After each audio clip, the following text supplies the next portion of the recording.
शांति से बैठ जाइए, मिर्ची की रामलीला शुरू हो गई है। सिया राम जय जय राम, राम सिया राम जय जय राम। सीता को मोहने के लिए मारीच बन गया सोने का हिरण, देख के स्वर्ण मृग सीता का बदल गया था मन। आपने उस स्वर्ण मृग को देखा? कैसा चंचल है वो। सीते, स्वर्ण मृग सिर्फ कथाओं में ही होते हैं, तुम्हें जरूर कोई भ्रम हुआ है। नहीं, मुझे कोई भ्रम नहीं हुआ, मैंने सोने के हिरण को ही देखा है। आप मेरे लिए वो स्वर्ण मृग ला देंगे? सीते, स्वर्ण मृग का तुम क्या करोगी? मैं उस मृग के छाल से अपने कुटिया को सजाऊंगी। किंतु सीते, इस वन के हिंसक से हिंसक पशु भी हमें कोई नुकसान नहीं पहुंचाते, तो फिर मैं इस निरीह हिरण का शिकार क्यों करूं? मैं कुछ नहीं जानती, मुझे वो स्वर्ण मृग चाहिए। और फिर मत भूलिए कि आप क्षत्रिय हैं और क्षत्रिय के लिए शिकार करना अधर्म नहीं है। सीते, ये हठ ठीक नहीं। तुम्हें तो कभी मैंने इस प्रकार का हठ करते नहीं देखा। और फिर ये मत भूलो कि हम यहाँ इस वन में वनवासियों का जीवन व्यतीत करने आए हैं। आज वर्षों बाद मैंने आपसे कुछ मांगा है और आप मेरी इतनी सी इच्छा को भी पूरी नहीं कर सकते। ठीक है, तुम हट कर रही हो तो मैं उस स्वर्ण मृग को ला देता हूँ। लक्ष्मण, मैं उस स्वर्ण मृग को लाने जा रहा हूँ, तुम सीता का ध्यान रखना। जी भैया। सोने का मृग जो नजर आया, सिया का मन भाया, के राम चले मृग के पीछे। पहरे पे लखन को लगाया, रावण मुस्कुराया, के राम गए मृग के पीछे।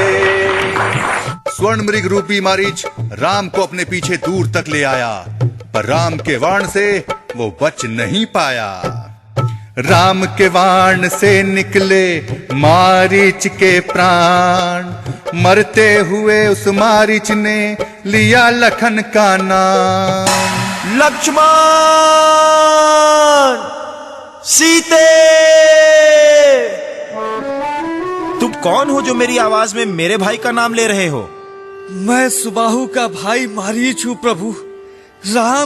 रावण के कहने पर मैंने आपके साथ छल किया। आप शीघ्र अपनी कुटिया जाइए, शीघ्र जाइए। तुमने सुना लक्ष्मण, ये तो आपके भैया की आवाज है। हाँ भाभी, आवाज तो उनकी ही है। लक्ष्मण, आप तुरंत जाकर देखिए, जरूर आपके भैया किसी मुसीबत में हैं। भाभी, आप चिंता न करें, भैया कुशल होंगे। ये जरूर किसी मायावी द्वारा किया गया छल है, वरना इस संसार में कोई नहीं जो भैया राम का सामना कर सके। मैं कुछ नहीं जानती, तुम अभी जाओ और भैया की सहायता करो। भाभी, किंतु भैया ने तो मुझे आपका ध्यान रखने को कहा है। लक्ष्मण, जरूर तुम्हारे मन में अपने भैया के लिए कोई कुविचार है, तभी तुम उनकी सहायता के लिए नहीं जा रहे। भाभी, ये आप क्या कह रही हैं?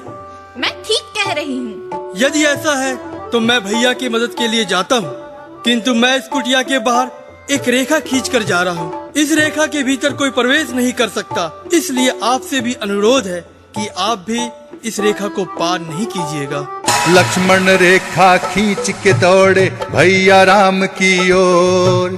सीता कुटिया में अकेली विपदा थी घनघोर। राम सिया राम सिया राम सिया राम। सीता की रक्षा के लिए लक्ष्मण ने खींची रेखा, किंतु सीता माता ने कर दिया उसे अनदेखा।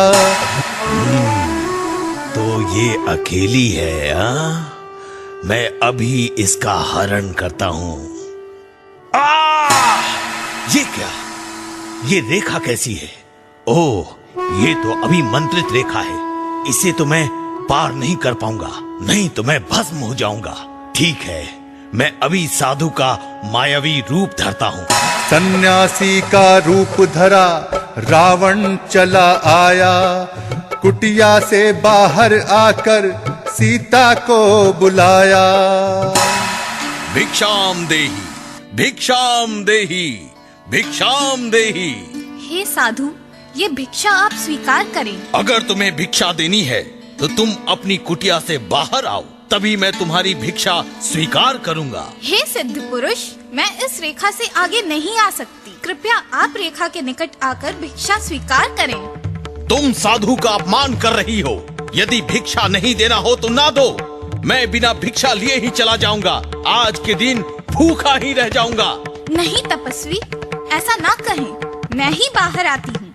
ये लीजिए भिक्षा।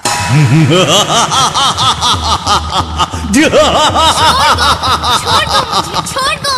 अब मैं तुझे नहीं छोड़ूंगा। मैं लंकापति रावण हूँ, रावण। मैं तुझे अपने साथ लंका ले जाऊंगा, तुझे अपनी रानी बनाऊंगा।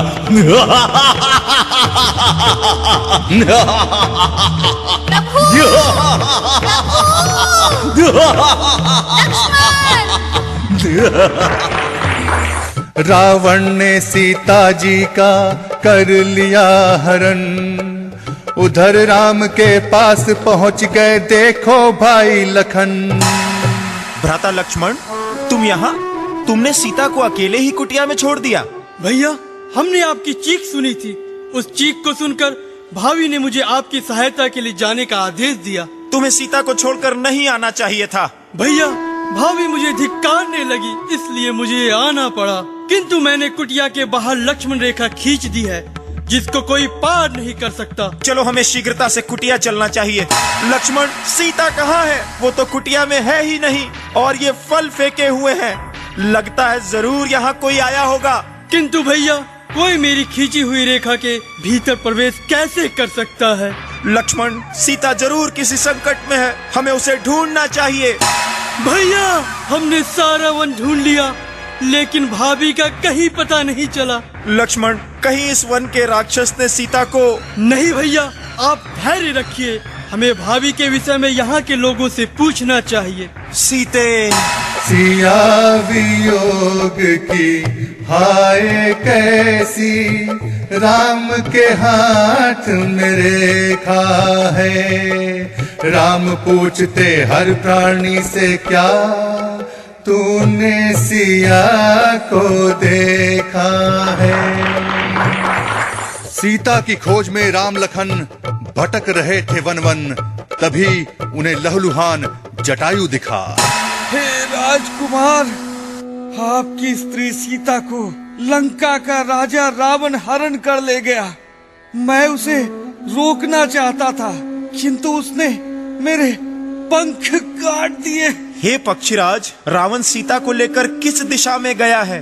रावण दक्षिण पश्चिम दिशा की ओर गया है, किंतु आप उसे नहीं पकड़ सकते, क्योंकि वो अपने पुष्पक विमान पर बैठकर आकाश मार्ग से गया है।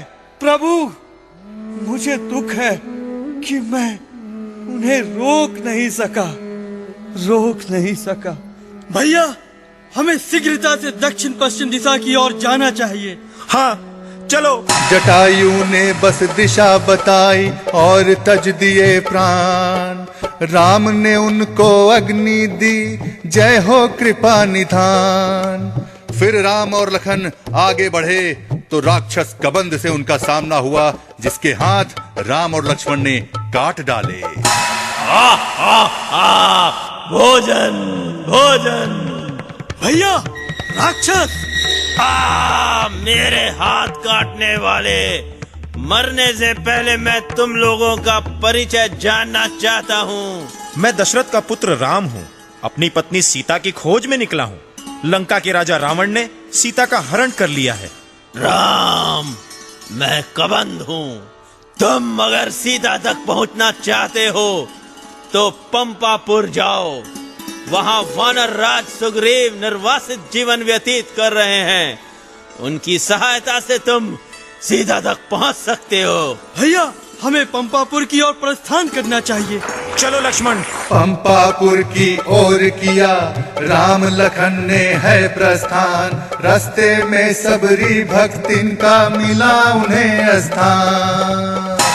प्रभु राम, धन्य भाग हमारे जो आपके दर्शन हो गए। आइए प्रभु, बैठिए, मैं आपके लिए कुछ खाने को लाती हूँ। माता शबरी, हम पंपापुर की ओर जा रहे हैं। प्रभु, जरूर जाइए, किंतु उससे पूर्व आप ये बेर ग्रहण कर लें। ठीक है माता शबरी। रुकिए प्रभु। मैं पहले इन्हें चख लेती हूँ।